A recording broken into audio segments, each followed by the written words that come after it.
Hi friends, പുതിയൊരു വീഡിയോയിലേക്ക് എല്ലാവർക്കും സ്വാഗതം. ഞാൻ ഇന്ന് എല്ലാവർക്കും ഉപകാരപ്പെടുന്നൊരു വീഡിയോയുമായാണ് വന്നത്. കഫക്കെട്ട് അതുപോലെ തന്നെ വിട്ടുമാറാത്ത ചുമയൊക്കെ ഉള്ളവർക്ക് എളുപ്പത്തിൽ വീട്ടിൽ തയ്യാറാക്കാവുന്ന ഒരു മരുന്ന് പരിചയപ്പെടുത്താനാണ്.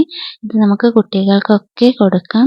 ഇതിനായിട്ട് നമ്മൾ ചുവന്നുള്ളിയാണ് എടുക്കുന്നത്. ഇത് തൊലി കളഞ്ഞെടുത്തതാണ്. ഞാൻ ചുമയുണ്ടായാൽ വീട്ടിൽ മോൻക്കൊക്കെ ഇതാണ് ഉണ്ടാക്കി കൊടുക്കാറ്. ഇത് ഒറ്റ തവണ തന്നെ കഴിച്ചാൽ നമുക്ക് നല്ല റിസൾട്ട് കിട്ടും. ഇതെങ്ങനെ തയ്യാറാക്കാൻ നോക്കാം.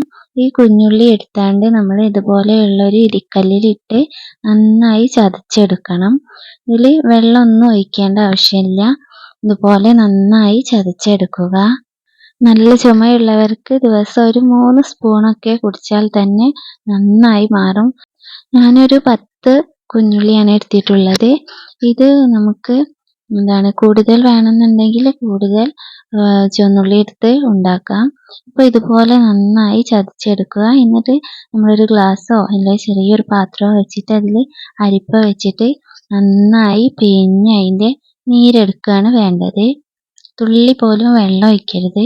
കൂടുതൽ നീര് വേണമെങ്കിൽ നമുക്ക് കൂടുതൽ ഉള്ളി ഉപയോഗിക്കാം. ഇപ്പോൾ ഇതാ 10ഓളം കുഞ്ഞുള്ളിയിൽ നിന്ന് ഇത്രയും നീര് മാത്രമാണ് കിട്ടിയത്. ഇത് മതിയാവും നമുക്കൊരു നേരം കുടിക്കാൻ. ഇതിലേക്ക് ഇനി വേണ്ടത് തേനാണ്. ഒരു 1/2 ടേബിൾ സ്പൂൺ അളവിൽ തേനും ഒഴിക്കുക. ഇത് നമ്മൾ കുഞ്ഞുങ്ങൾക്കൊക്കെ കൊടുക്കുമ്പോൾ ഒരു ചമർപ്പ് ഇല്ലാതിരിക്കാനാണ് ഈ തേൻ ഒഴിക്കുന്നത്. തേനും ഒഴിച്ച് നന്നായി ഒന്ന് മിക്സ് ചെയ്തെടുക്കുക. തേന് നന്നായി മിക്സ് ചെയ്താൽ നമുക്കിത് കുട്ടികൾക്കൊക്കെ കൊടുക്കാൻ പാകമായി കഴിഞ്ഞു. ഇത് ദിവസം ഒരു 3 നേരം കുടിച്ചാൽ ഒറ്റ ദിവസം കൊണ്ട് തന്നെ ചുമ നന്നായി മാറും. ഇപ്പോൾ ഇത് റെഡി ആയിട്ടുണ്ട്. നമ്മൾ സിറപ്പൊക്കെ കൊടുത്ത് മാറുന്നതിനേക്കാളും വേഗത്തിൽ തന്നെ ഇത് കുടിച്ചാൽ ചുമ മാറുന്നതാണ്. എല്ലാവരും ഇങ്ങനെ ഉണ്ടാക്കി ഇനി നോക്കൂ. ഈ ചാനൽ ആദ്യമായി കാണുന്നവർ ഒന്ന് സബ്സ്ക്രൈബ് ചെയ്ത് സപ്പോർട്ട് ചെയ്യണേ. വീഡിയോ നിങ്ങൾക്ക് ഇഷ്ടപ്പെട്ടാൽ ലൈക്ക് ചെയ്യാനും മറക്കരുത്. ഇനിയും പുതിയ വീഡിയോയുമായി വീണ്ടും വരാം. അതുവരേക്കും ബൈ.